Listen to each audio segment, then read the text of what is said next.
Putri dengan NPM 246101111 dari Prodi Manajemen kelas C Universitas Muhammadiyah Metro.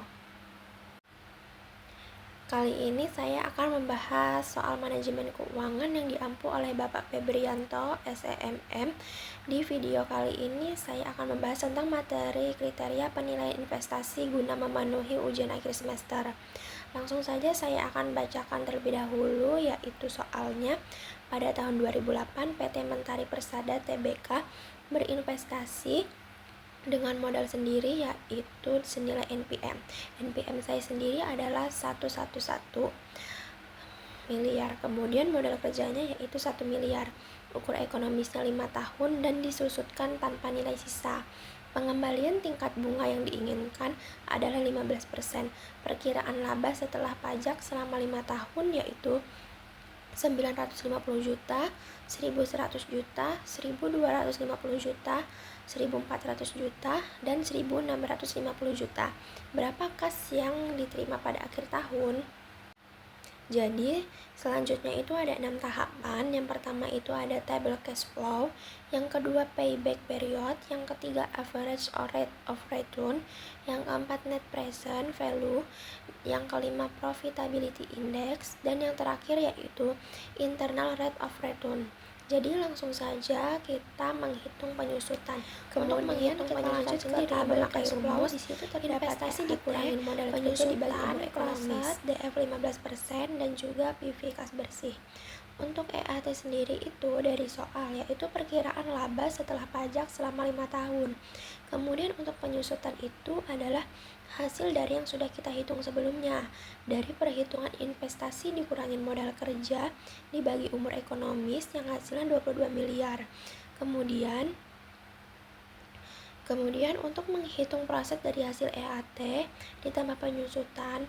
Jadi untuk tahun 2008 sampai 2017 itu 77 miliar 769 juta 850.000. Selanjutnya ke DF 15%. Nilai ini diperoleh dari perhitungan bunga 15% sesuai dengan jangka tiap waktu tahun. Selanjutnya PV kas bersih. Hasil dari PV kas bersih ini dari proses dikali DF 15%. Hasilnya untuk tahun 2008 sampai 2012 ini adalah 77 miliar 769 juta 850. Selanjutnya tabel yang kedua yaitu payback period, umur investasi tahun. Jadi payback period ini kita bisa menghitung dengan dua cara. Yang pertama, jika setiap tahunnya sama, maka kalian hanya perlu membagi investasi dengan kas bersih per tahun, kemudian dikali dengan 1 tahun. Cara yang kedua, itu jika setiap tahunnya beda, maka kalian harus mengurangkannya satu persatu. Investasi dikurang dengan proses tahun pertama. Jika hasilnya masih positif, maka kalian bisa mengkurangkannya hingga hasil pengurangan kalian itu tidak bisa dikurangkan lagi atau hasilnya negatif. Kemudian untuk investasi 1 miliar ini kita kurangkan hingga tahun keempat. Hasil dari pengurangan investasi hingga tahun keempat adalah 92.700 miliar. Hasil itu untuk menghitung PP. Jadi 92.700 miliar ini kita bagi hasil dari proses tahun kelima, yaitu 23.650 juta. Kemudian kita kalikan 12 bulan sama dengan 8,8 bulan atau sekitar 9 bulan. 4 tahun 9 bulan. Jadi berdasarkan perhitungan diperoleh PP kurang dari umur investasi, maka proyek tersebut dapat layak untuk dijalankan.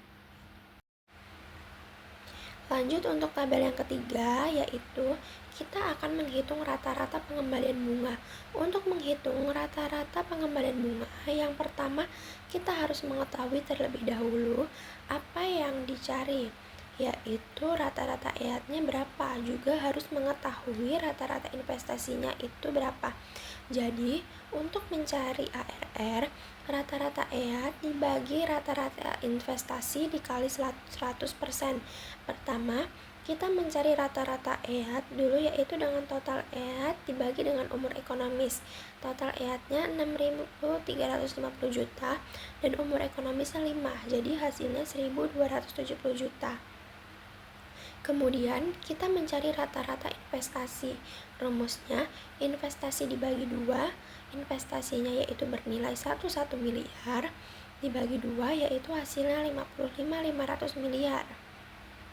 Kemudian kita mencari ARR, itu rumusnya rata-rata EAT dibagi rata-rata investasi, jadi 1.270 juta dibagi 55.500 miliar, hasilnya 0,229, lalu dikali 100%, hasilnya 2,90%.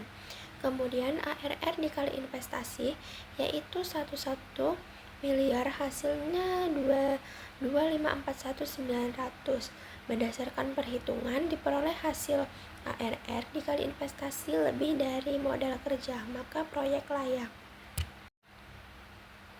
Kemudian untuk tabel yang keempat, kita akan menghitung NPV.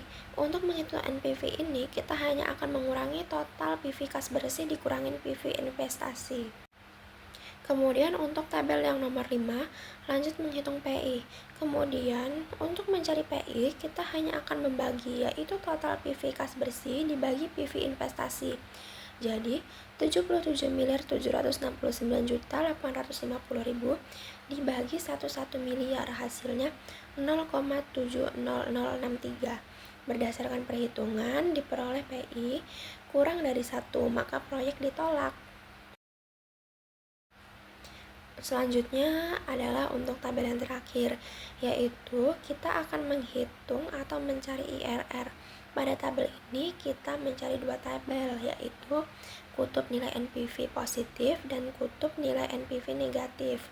Untuk tabelnya itu sendiri sama seperti tahap pertama, mencakup tahapan, EAT, penyusutan, proses, DF, dan PV kas bersih. Bedanya di DF, untuk kedua tabel ini menggunakan DF 1% dan DF 10%.